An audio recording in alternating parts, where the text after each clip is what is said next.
Hello, happy Monday. Happy Monday. Happy Monday. I was going to do the murder mystery theme, but I didn't. Okay, Emma by Jane Austen. Slowly but surely we are plugging away. I'm hoping to be done this one by the end of the month. So, yay, we'll see. Chapter 41. So what happened in the last little bit? Oh, yes, Harriet and Frank Churchill. Okay, chapter 41. In the state of schemes and hopes and connivance, June opened upon Hartfield. To Highbury in general, it brought no material change. Hello. The Eltons were still talking of a visit from the Sucklings and of the use to be made of their barouche landau. That's my dog. Barking at someone across the road. Fantastic. Ace. Okay. I think he's being subdued. Chapter 41. In this state of schemes and hopes and connivance, June opened upon Hartfield. To Highbury in general, it brought no material change. The Eltons were still talking of a visit from the Sucklings and of the use to be made of their barouche landau, and Jane Fairfax was still at her grandmother's, and as the return of the Campbells from Ireland was again delayed, and August, instead of midsummer, fixed for it, she was likely to remain there full 2 months longer, provided at least she were able to defeat Mrs. Elton's activity in her service, and save herself from being hurried into a delightful situation against her will. Mr. Knightley, who, for some reason best known to himself, had certainly taken an early dislike to Frank Churchill, was only growing to dislike him more. He began to suspect him of some double-dealing in his pursuit of Emma. That Emma was his object appeared indisputable. Everything had declared it. His own attentions, his father's hints, his mother-in-law's guarded silence. It was all in unison. Words, conduct, discretion, and indiscretion told the same story. But while so many were devoting him to Emma, and Emma herself making him over to Harriet, Mr. Knightley began to suspect him of some inclination to trifle with Jane Fairfax. Oh, fuck's sakes. Okay. I'm going to go bring the dog into the room.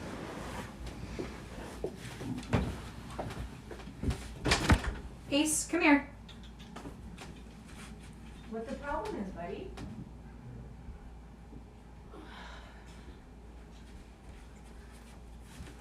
Okay. Goodness, is that better?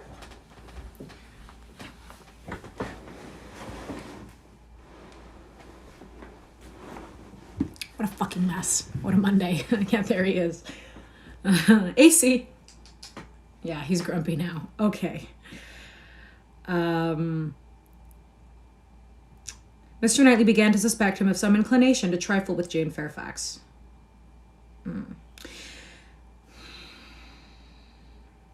Mr. Knightley, who for some reason best known to himself, had certainly taken an early dislike to Frank Churchill, was only growing to dislike him more. He began to suspect him of some double-dealing in his pursuit of Emma. That Emma was his object appeared indisputable. Everything declared it. His own attentions, his father's hints, his mother-in-law's guarded silence. It was all in unison. Words, conduct, discretion, and indiscretion told the same story. But while so many were devoting him to Emma, and Emma herself making him over to Harriet, Mr. Knightley began to suspect him of some inclination to trifle with Jane Fairfax. He could not understand it, but there were symptoms of intelligence between them, he thought so at least, symptoms of admiration on his side, which, having once observed, he could not persuade himself to think entirely void of meaning, however he might wish to escape any of Emma's errors of imagination. Happy cocktail day. I'm going to have a little cocktail after this. She was not present when the suspicion first arose. He was dining with the Randalls family and Jane at the Eltons, and he had seen a look, more than a single look, at Miss Fairfax, which, from the admirer of Miss Woodhouse, seemed somewhat out of place. When he was again in their company, he could not help remembering what he had seen, nor could he avoid observations which, unless it were like Cowper and his fire at twilight, myself creating what I saw, brought him yet stronger suspicion of there being a something of private liking, of private understanding even, between Frank Churchill and Jane. He had walked up one day after dinner, as he very often did, to spend his evening at Hartfield. Emma and Harriet were going to walk. He joined them, and, on returning, they fell in with a larger party, who, like themselves, judged it wisest to take their exercise early, as the weather threatened rain. Mr. and Mrs. Weston and their son, Miss Bates and her niece, who had accidentally met. They all united, and on reaching Hartfield gates, Emma, who knew it was exactly the sort of visiting that would be welcome to her father, pressed them all to go in and drink tea with him. The Randalls party agreed to it immediately, and after a pretty long speech from Miss Bates, which few persons listened to, she also found it possible to accept dear Miss Woodhouse's most obliging invitation. As they were turning into the grounds, Mr. Perry passed by on horseback. The gentleman spoke of his horse. "By the by," said Frank Churchill to Mrs. Weston presently, "what became of Mr. Perry's plan of setting up his carriage?" Mrs. Weston looked surprised and said, "I did not know that he ever had such a plan." "Nay, I heard it from you. You wrote me of it 3 months ago." "Me? Impossible." "Indeed you did. I remember it perfectly. You mentioned it as what was certainly to be very soon. Mrs. Perry had told somebody and was extremely happy about it. It was owing to her persuasion, as she thought his being out in bad weather did him a great deal of harm. You must remember it now." "Upon my word, I never heard of it till this moment." "Never? Really? Never? Bless me! How could it be? Then I must have dreamt it, but I was completely persuaded. Miss Smith, you walk as if you were tired. You will not be sorry to find yourself at home." What is this? What is this?" cried Mr. Weston, "about Perry in a carriage? Is Perry going to set up his carriage, Frank? I am glad he can afford it. You had it from himself, had you?" "No, sir," replied his son, laughing. "I seem to have had it from nobody. Very odd. I really was persuaded of Mrs. Weston's having mentioned it in one of her letters to Anscombe many weeks ago, with all these particulars. But as she declares she had never heard a syllable of it before, of course it must have been a dream. I am a great dreamer. I dream of everybody at Highbury when I am away, and when I have gone through my particular friends, then I begin dreaming of Mr. and Mrs. Perry." "It is odd, though," observed his father, "that you should have had such a regular connected dream about people whom it was not very likely you should be thinking of at Anscombe. Perry's setting up a carriage, and his wife persuading him to do it, out of care for his health. Just what will happen, I have no doubt, for some time or other, only a little premature. What an air of probability sometimes runs through a dream, and at others what a heap of absurdities it is. Well, Frank, your dream certainly shows that Highbury is in your thoughts when you are absent. Emma, you are a great dreamer, I think." Emma was out of hearing. She had hurried on before her guests to prepare her father for their appearance, and was beyond the reach of Mr. Weston's hint. "Oh, fuck me. Fucking Miss Bates. Okay, buckle up." "Why, to own the truth," cried Miss Bates, who had been trying in vain to be heard the last 2 minutes, "if I must speak on this subject, there is no denying that Mr. Frank Churchill might have. I do not mean to say that he did not dream it. I am sure I sometimes have the oddest dreams in the world. But if I am questioned about it, I must acknowledge that there was such an idea last spring, for Mrs. Perry herself mentioned it to my mother, and the Coles knew of it as well as ourselves. But it was quite a secret, known to nobody else, and only thought of about 3 days. Mrs. Perry was very anxious that he should have a carriage, and came to my mother in great spirits one morning, because she thought she had prevailed. Jane, don't you remember Grandmamma's telling us of it when we got home? I forget where we had been walking to. Very likely to Randalls. Yes, I think it was to Randalls. Mrs. Perry was always particularly fond of my mother. Indeed, I do not know who was not, and she had mentioned it to her in confidence. She had no objection to her telling us, of course, but it was not to go beyond. And, from that day to this, I never mentioned it to a soul that I know of. At that same time, it will not positively answer for my having never dropped a hint, because I know I do sometimes pop out a thing before I am aware. I am a talker, you know. I am rather a talker, and now and then I have let a thing escape me which I should not. I am not like Jane. I wish I were. I will answer for it she never betrayed the least thing in the world. Where is she? Oh, just behind. Perfectly remember Mrs. Perry's coming. Extraordinary dream, indeed." They were entering the hall. Mr. Knightley's eyes had preceded Mrs. Bates's in a glance at Jane. From Frank Churchill's face, where he thought he saw confusion suppressed or laughed away, he had involuntarily turned to hers, but she was indeed behind, and too busy with her shawl. Mr. Weston had walked in. The other 2 gentlemen waited at the door to let her pass. Mr. Knightley suspected in Frank Churchill the determination of catching her eye. He seemed watching her intently. In vain, however, if it were so. Jane passed between them into the hall and looked at neither. There was no time for further remark or explanation. The dream must be borne with, and Mr. Knightley must take his seat with the rest round the large modern circular table which Emma had introduced at Hartfield, and which none but Emma could have had power to place there and persuade her father to use, instead of the small-sized Pembroke on which 2 of his daily meals had, for 40 years, been crowded. Tea passed pleasantly, and nobody seemed in a hurry to move. "Miss Woodhouse," said Frank Churchill, after examining a table behind them, which he could reach as he sat, "have your nephews taken away their alphabets, their box of letters? It used to stand here. Where is it? That is a sort of dull-looking evening that ought to be treated rather as winter than summer. We had great amusement with those letters one morning. I want to puzzle you again." Emma was pleased with the thought, and producing the box, the table was quickly scattered over with alphabets, which no one seemed so much disposed to employ as their two selves. They were rapidly forming words to each other, or for anybody else who would be puzzled. The quietness of the game made it particularly eligible for Mr. Woodhouse, who had often been distressed by the more animated sort, which Mr. Weston had occasionally introduced, and who now sat happily occupied in lamenting, with tender melancholy, over the departure of the poor little boys, or in fondly pointing out, as he took up any stray letter near him, how beautifully Emma had written it. Frank Churchill placed a word before Miss Fairfax. She gave a slight glance round the table and applied herself to it. Frank was next to Emma, Jane opposite them, and Mr. Knightley so placed as to see them all, and it was his object to see as much as he could with as little apparent observation. The word was discovered, and with a faint smile pushed away.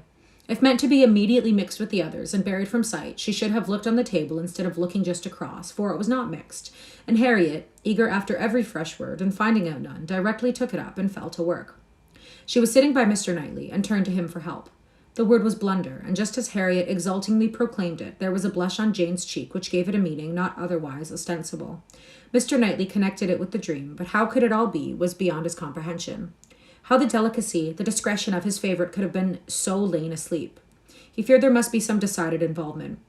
Disingenuousness and double-dealing seemed to meet him at every turn. These letters were but the vehicle for gallantry and trick.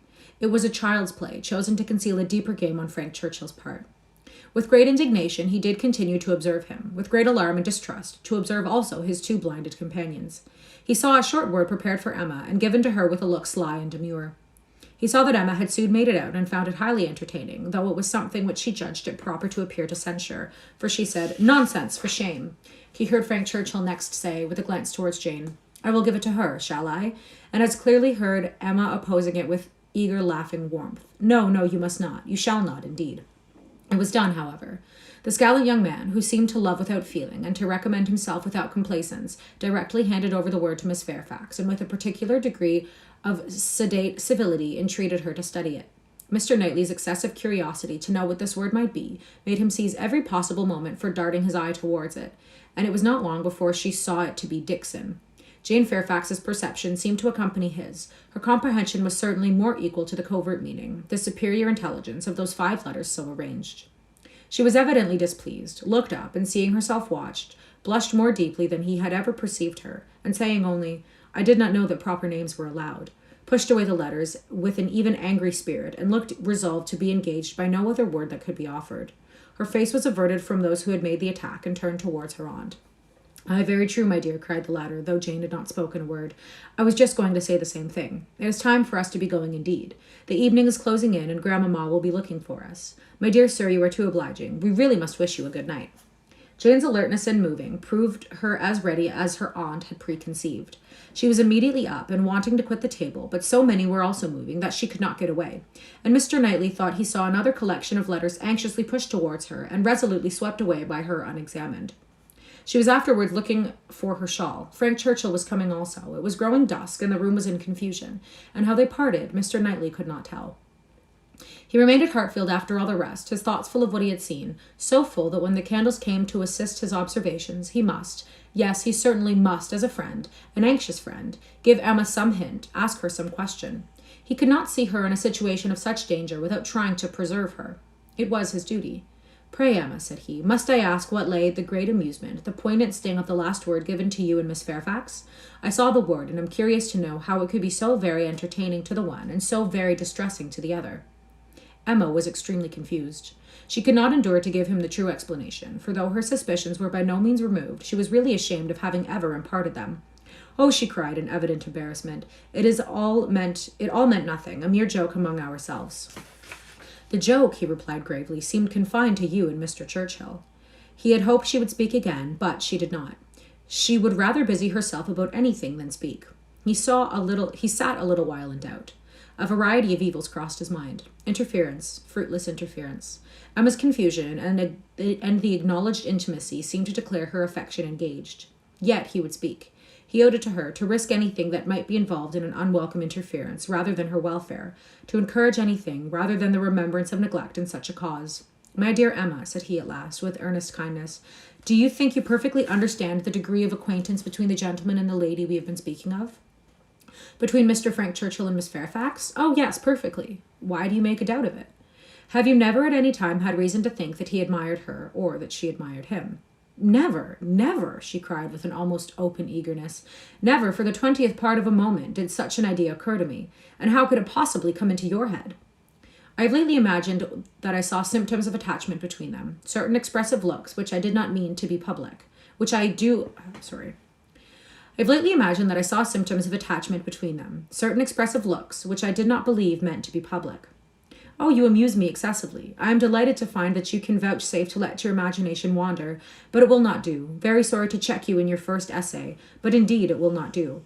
There is no admiration between them, I do assure you, and the appearances which have caught you have arisen from some peculiar circumstances, feelings rather of a totally different nature. It is impossible exactly to explain. There is a good deal of nonsense in it, but the part which is capable of being communicated, which is sense, is that they are as far from any attachment or admiration for one another as any two beings in the world can be. That is, I presume it to be it's Monday. That is, I presume it to be so on her side, and I can answer for it being so on his. I will answer for the gentleman's indifference. She spoke with a confidence which staggered, with a satisfaction which silenced Mr. Knightley. She was in gay spirits and would have prolonged the conversation, wanting to hear the particulars of his suspicions, every look described, and all the wheres and hows of a circumstance which highly entertained her, but his gaiety did not meet hers. He found he could not be useful, and his feelings were too much irritated for talking. That he might not be irritated into an absolute fever by the fire which Mr. Woodhouse's tender habits required almost every evening throughout the year, he soon afterwards took a hasty leave and walked home to the coolness and solitude of Donwell Abbey. Chapter 42. Okay, this is a big one. Chapter 42. After being long fed with hopes of a speedy visit from Mr. and Mrs. Suckling, the Highbury world were obliged to endure the mortification of hearing that they could not possibly come till autumn. No such importation of novelties could enrich their intellectual stores at present.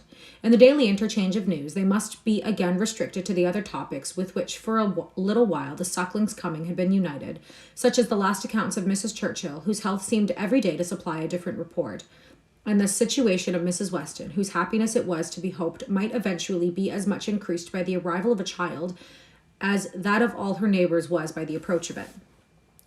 Mrs. Elton was very much disappointed. It was the delay of a great deal of pleasure and parade.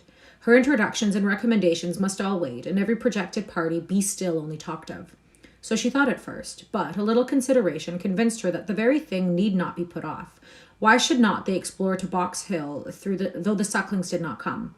They could go there again with them in the autumn. It was settled that they should go to Box Hill, that there was to be such a party that had been long generally known, that there was to be such a party had been long generally known. It had given the idea of another. Emma had never been to Box Hill. She wished to see what everybody found so well worth seeing, and she and Mrs. Weston had agreed to choose some fine morning and drive thither. 2 or 3 more of the chosen were only to be admitted to join them, and it was to be done in a quiet, unpretending, elegant way, infinitely superior to the bustle and preparation, the regular eating and drinking, and the picnic parade of the Eltons and the Sucklings. Excuse me.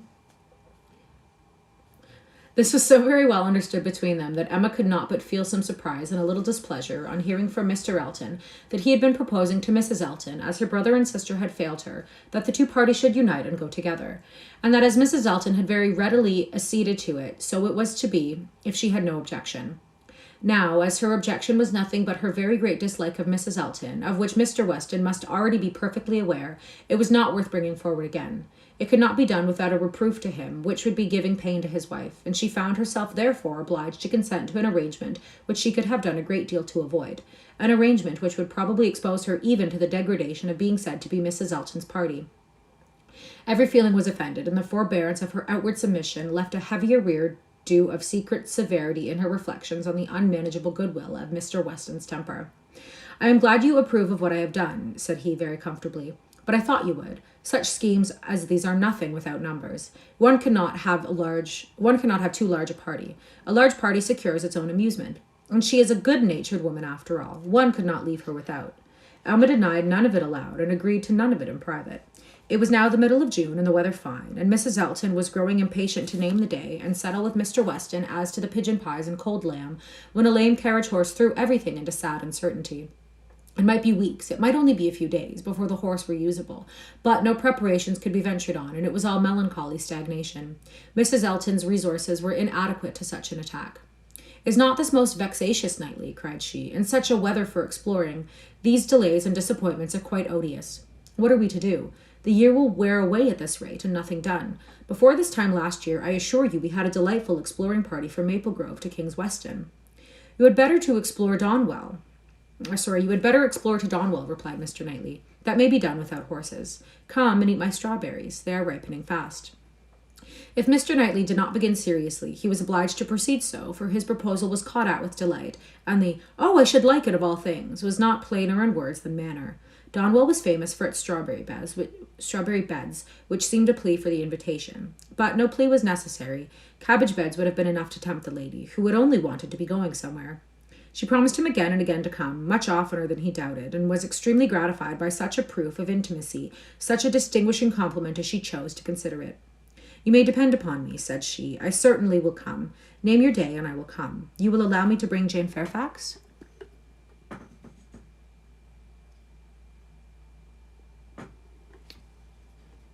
Maybe. "I cannot name a day," said he, "till I have spoken to some mothers with whom I wish... I cannot name a day," said he, "till I have spoken to some mothers whom I would wish to meet you." "Oh, leave all that to me. Give me only a carte blanche. I am Lady Patroness, you know. It is my party. I will bring my friends with me." "I hope you will bring Elton," said he, "but I will not trouble you to give any other invitations." "Oh, now you are looking very sly. But consider, you need not be afraid of delegating power to me. I am no young lady on her preferment. Married women, you know, may be safely authorized. It is my party. Leave it all to me. I will invite your guests." "No," he calmly replied.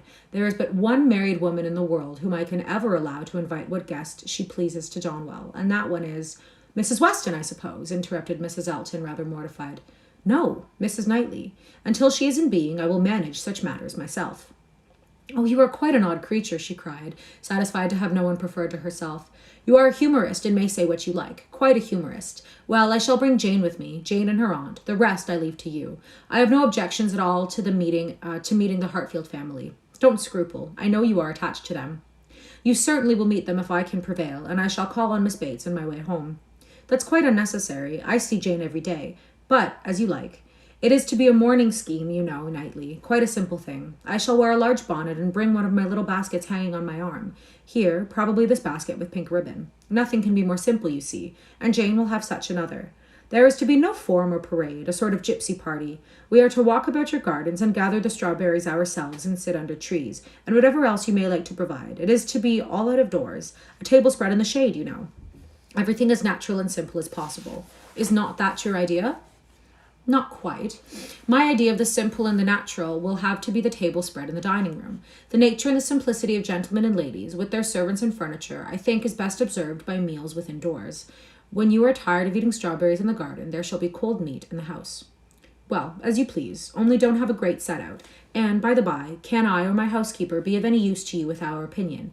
Pray be sincere, Knightley. If you wish me to talk to Mrs. Hodges or to inspect anything—" "I have not the least wish for it, I thank you." "Well, but if any difficulties should arise, my housekeeper is extremely clever. I will answer for it that mine thinks herself full as clever, and would spurn anybody's assistance. I wish we had a donkey. The thing would be for us all to come on donkeys, Jane, Miss Bates, and me, and my caro sposo walking by. I really must talk to him about purchasing a donkey. In a country life I conceive it to be a sort of necessity, for, let a woman have ever so many resources, it is not possible for her to be always shut up at home, and very long walks, you know, in summer there is dust, and in winter there is dirt. You will not find either between Donwell and Highbury. Donwell Lane is never dusty, and now it is perfectly dry. Come on a donkey, however, if you prefer it. You can borrow Mrs. Cole's. I would wish everything to be as much to your taste as possible." "That I am sure you would. Indeed, I do you justice, my good friend. Under that peculiar sort of dry, blunt manner, I know you have the warmest heart. As I tell Mr. E., you are a thorough humorist. Yes, believe me, Knightley, I am fully sensible of your attention to me in the whole of this scheme. You have hit upon the very thing to please me." Mr. Knightley had another reason for avoiding a table in the shade. He wished to persuade Mr. Woodhouse, as well as Emma, to join the party, and he knew that to have any of them sitting down out of doors to eat would inevitably make him ill. Mr. Woodhouse must not, under the specious pretense of a morning drive and an hour or two spent at Donwell, be tempted away to his misery. He was invited on good faith.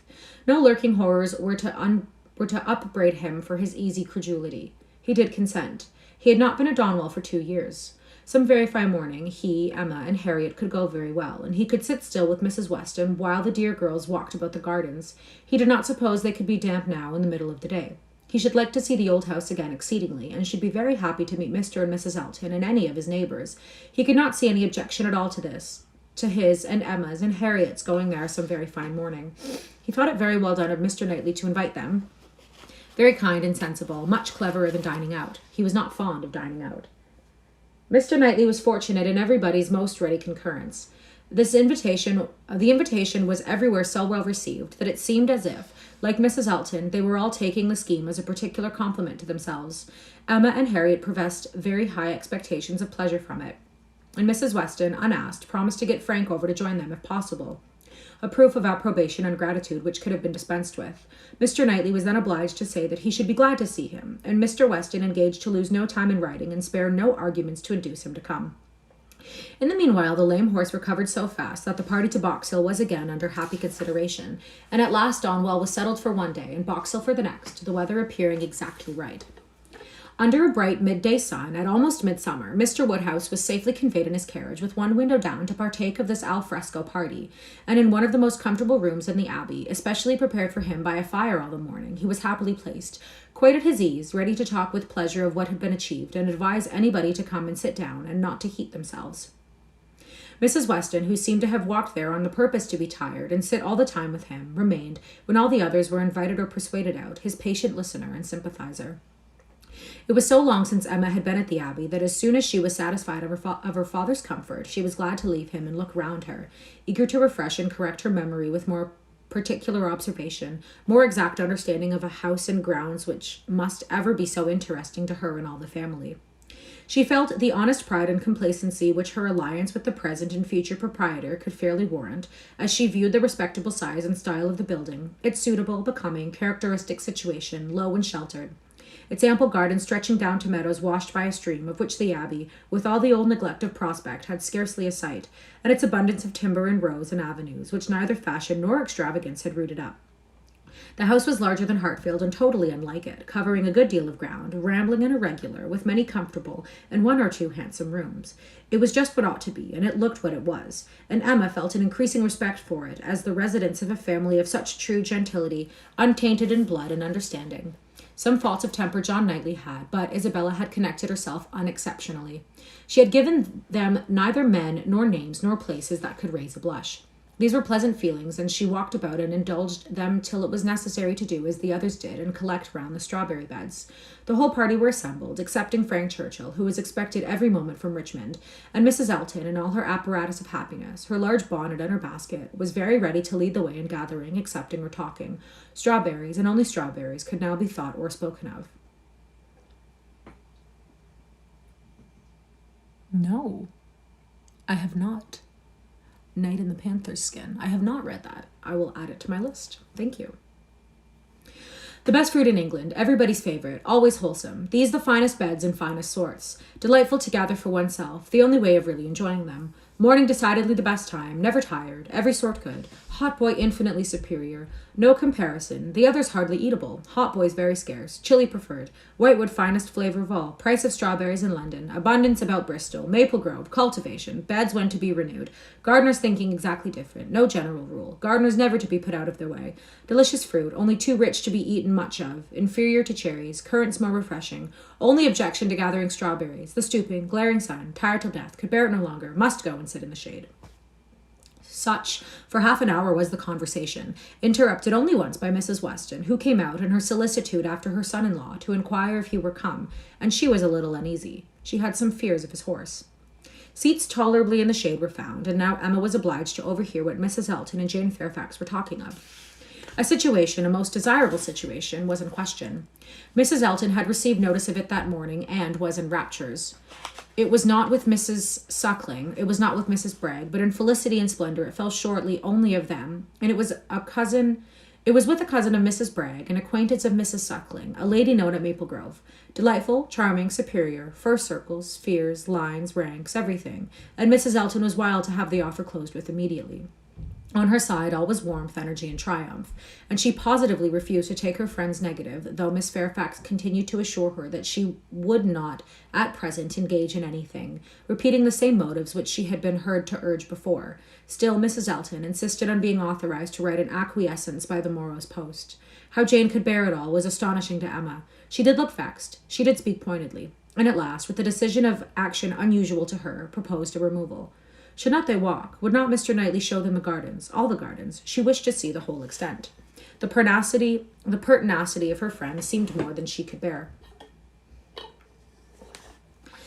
It was hot, and after walking some time over the gardens in a scattered, dispersed way, scarcely any three together, they insensibly followed one another to the delicious shade of a broad, short avenue of limes, which, stretching beyond the garden at an equal distance from the river, seemed the finish of the pleasure grounds.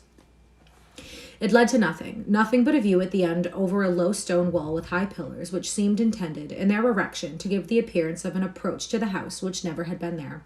Disputable, however, as might be the taste of such a termination, it was in itself a charming walk, and the view which closed it extremely pretty. The considerable slope, at nearly the foot of which the abbey stood, gradually acquired a steeper form beyond its grounds, and at half a mile distant was a bank of considerable abruptness and grandeur, well clothed with wood, and at the bottom of this bank, favorably placed and sheltered, rose the Abbey Mill farm, with meadows in front, and the river making a close and handsome curve around it. It was a sweet view, sweet to the eye and the mind. English verdure, English culture, English comfort, seen under a sun bright without being oppressive. In this walk, Emma and Mr. Weston found all the others assembled, and towards this view she immediately perceived Mr. Knightley and Harriet distinct from the rest, quietly leading the way. Mr. Knightley and Harriet. It was an odd tete-a-tete, but she was glad to see it. There had been a time when he would have scorned her as a companion and turned from her with little ceremony. Now they seemed in pleasant conversation. There had been a time also when Emma would have been sorry to see Harriet in a spot so favorable for the Abbey Mill farm, but now she feared it not. It might be safely viewed with all its appendages of prosperity and beauty, its rich pastures, spreading flocks, orchard in bloom, and light column of smoke ascending. She joined them at the wall and found them more engaged in talking than in looking around.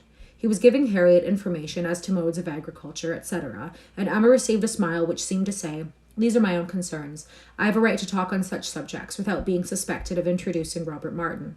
She did not suspect him. It was too old a story. Robert Martin had probably ceased to think of Harriet. They took a few turns together along the walk. The shade was most refreshing, and Emma found it the pleasantest part of the day. The next remove was to the house. They must all go in and eat, and they were all seated and busy, and still Frank Churchill did not come. Mrs. Weston looked in vain. His father would not own himself uneasy, and laughed at her fears, but she could not be cured of wishing that he would part with his black mare. He had expressed himself as to coming with more than common certainty. His aunt was so much better that he had not a doubt of getting over to them. Mrs. Churchill's state, however, as many were ready to remind her, was liable to such sudden variation as might disappoint her nephew in the most reasonable dependence, and Mrs. Weston was at last persuaded to believe, or to say, that it must be by some attack of Mrs. Churchill that he was prevented coming. Emma looked at Harriet while the point was under consideration. She behaved very well and betrayed no emotion. Hello. The cold repast was over, and the party were to go out once more to see what had not yet been seen, the old Abbey fish ponds, perhaps get as far as the clover, which was to be begun cutting on the morrow, or, at any rate, have the pleasure of being hot and growing cool again. Mr. Woodhouse, who had already taken his little round in the highest part of the gardens, where no damps from the river were imagined even by him, stirred no more, and his daughter resolved to remain with him, that Mrs. Weston might be persuaded away by her husband to exercise and variety which her spirits seemed to need. Mr. Knightley had done all in his power for Mr. Woodhouse's entertainment. Books of engravings, drawers of medals, cameos, corals, shells, and every other family collection within his cabinets had been prepared for his old friend to while away the morning, and the kindness had perfectly answered. Mr. Woodhouse had been exceedingly well amused. Mrs. Weston had been showing them all to him, and now he would show them all to Emma, fortunate in having no other resemblance to a child than in a total want of taste for what he saw, for he was slow, constant, and methodical. Before the second looking over was begun, however, Emma walked into the hall for the sake of a few moments' free observation of the entrance and ground plot of the house, and was hardly there when Jane Fairfax appeared, coming quickly in from the garden and with a look of escape. Little expecting to meet Miss Woodhouse so soon, there was a start at first, but Miss Woodhouse was the very person she was in quest of. "Will you be so kind," said she, "when I am missed, as to say that I am gone home? I am going this moment. My aunt is not aware of how late it is, nor how long we have been absent, but I am sure we shall be wanted, and I am determined to go directly. I have said nothing about it to anybody. It would only be giving trouble and distress. Some are gone to the ponds, some are to the lime walk. Till they all come in, I shall not be missed, and when they do, will you have the goodness to say that I am gone?" "Certainly, if you wish it. But you are not going to walk to Highbury alone?" "Yes, what should hurt me? I walk fast. I shall be at home in 20 minutes. "But it is too far, indeed it is, to be walking quite alone. Let my father's servant go with you. Let me order the carriage. It can be round in 5 minutes." Thank you, but on no account. I would rather walk. And for me to be afraid of walking alone, I who may have so soon to guard others." She spoke with great agitation, and Emma, very feelingly, replied, "That can be no reason for your being exposed to danger now. I must order the carriage. The heat even would be danger. You are fatigued already." "I am," she answered. "I am fatigued, but it is not the sort of fatigue. Quick walking will refresh me. Miss Woodhouse, we all know at times what it is to be wearied in spirits. Mine, I confess, are exhausted. The greatest kindness you can show me will be to let me have my own way, and only to say that I am gone when it is necessary." Emma had no other word to oppose. She saw it all, and entering into her feelings, promoted her quitting the house immediately, and watched her safely off with the zeal of a friend. Her parting look was grateful, and her parting words, "Oh, Miss Woodhouse, the comfort of being sometimes alone," seemed to burst from an overcharged heart, and to describe somewhat of the continual endurance to be practiced by her, even towards some of those who loved her best. "Such a home indeed, such an aunt," said Emma, as she turned back into the hall again. "I do pity you, and the more sensibility you betray of their just horrors, the more I shall like you."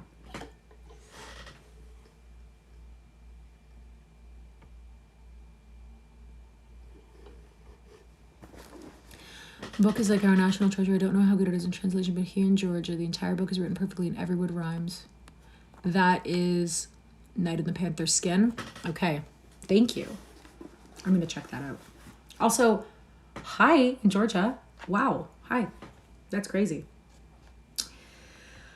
Jane had not been gone quarter of an hour, and they had only accomplished some views of St. Mark's Place, Venice, when Frank Churchill entered the room. Emma had not been thinking of him. She had forgotten of him, but she was very glad to see him. Mrs. Weston would be at ease. The black mare was blameless. They were right who had named Mrs. Churchill as the cause. He had been detained by a temporary increase of dizziness in her, a nervous seizure which had lasted some hours, and he had quite given up every thought of coming till very late. And had he known how hot a ride he should have, and how late, with all his hurry, he might be, he believed he should not have come at all. Hello. He should not have come at all. The heat was excessive. He had never suffered anything like it. Almost wished he had stayed at home. Nothing killed him like heat. He could bear any degree of cold, etc., but heat was intolerable. And he sat down at the greatest possible distance from the slight remains of Mr. Woodhouse's fire, looking very deplorable. "You will soon be colder if you sit still," said Emma. "As soon as I am cooler, I shall go back again. I could be very ill-spared, but such a point had been made of my coming. You will all be going soon, I suppose, the whole party breaking up. I met one as I came. Madness in such weather. Absolute madness." Emma listened and looked, and soon perceived that Frank Churchill's state of mind might be best defined by the expressive phrase of being out of humour. Some people were always cross when they were hot. Such might be his constitution, and as she knew that eating and drinking were often the cure of such incidental complaints, she recommended his taking some refreshment. He could find abundance of everything in the dining room, and she humanely pointed out the door. No, he would not eat. He was not hungry. It would only make him hotter. In 2 minutes, however, he relented in his own favor, and murmuring something about spruce beer, walked off. Emma returned all her attentions to her father, saying in secret, "I am glad I have done being in love with him. I should not like a man who is so soon discomposed by a hot morning. Harriet's sweet, easy temper will not mind it." He was gone long enough to have had a very comfortable meal and came back all the better, grown quite cool, and with good manners, like himself, able to draw a chair close to them, take an interest in their employment, and regret in a reasonable way that he should be so late. He was not in his best spirits, but he seemed trying to improve them, and at last made himself talk nonsense very agreeably. They were looking over views in Switzerland. As soon as my aunt gets well, I shall go abroad, said he. Shall never be easy till I have seen some of these places. You will have my sketches some time or other to look at, or my tour to read, or my poem. I shall do something to expose myself. That may be, but not by sketches in Switzerland. You will never go to Switzerland. Your uncle and aunt will never allow you to leave England. That may be induced to go too. A warm climate may be prescribed for her. I have more than half an expectation of our all going abroad. I assure you I have. I feel a strong persuasion this morning that I shall soon be abroad. I ought to travel. I am tired of doing nothing. I want a change. I am serious, Miss Woodhouse, whatever your penetrating eyes may fancy. I am sick of England and would leave it tomorrow if I could. You are sick of prosperity and indulgence. Cannot you invent a few hardships for yourself and be contented to stay? I, sick of prosperity and indulgence. You are quite mistaken. I do not look upon myself as either prosperous or indulged. I am thwarted in everything material. I do not consider myself at all a fortunate person. You're not quite so miserable, though, as when you first came. Go and eat and drink a little more, and you will do very well. Another slice of cold meat, another draught of Madeira and water will make you nearly on par with the rest of us. No, I shall not stir. I shall sit by you. You are my best cure. We are going to Box Hill tomorrow. You will join us. It is not Switzerland, but it will be something for a young man so much in want of change. You will stay and go with us? No, certainly not. I shall go home in the cool of the evening. But you may come again in the cool of tomorrow morning. No, it will not be worthwhile. If I come, I shall be cross. Then pray stay at Richmond. But if I do, I shall be crosser still. I can never bear to think of you all there without me. These are difficulties which you must settle for yourself. Choose your own degree of crossness. I shall press you no more. The rest of the party were now returning, and all were soon collected. With some there was great joy at the sight of Frank Churchill. Others took it very composedly, but there was a very general distress and disturbance on Miss Fairfax's disappearance being explained. That it was time for everybody to go concluded the subject, and with a short final arrangement for the next day's scheme, they parted. Frank Churchill's little inclination to exclude himself increased so much that his last words to Emma were, "Well, if you wish me to stay and join the party, I will." She smiled her acceptance, and nothing less than a summons from Richmond was to take him back before the following evening. Okay, that is all for today. Thank you for the book recommendation. I have a YouTube channel, K.A. Reads Classics. I will put this one up, and the rest of the book is up there as well. That's all for today. Thanks so much for reading with me, and I will see you tomorrow. Bye.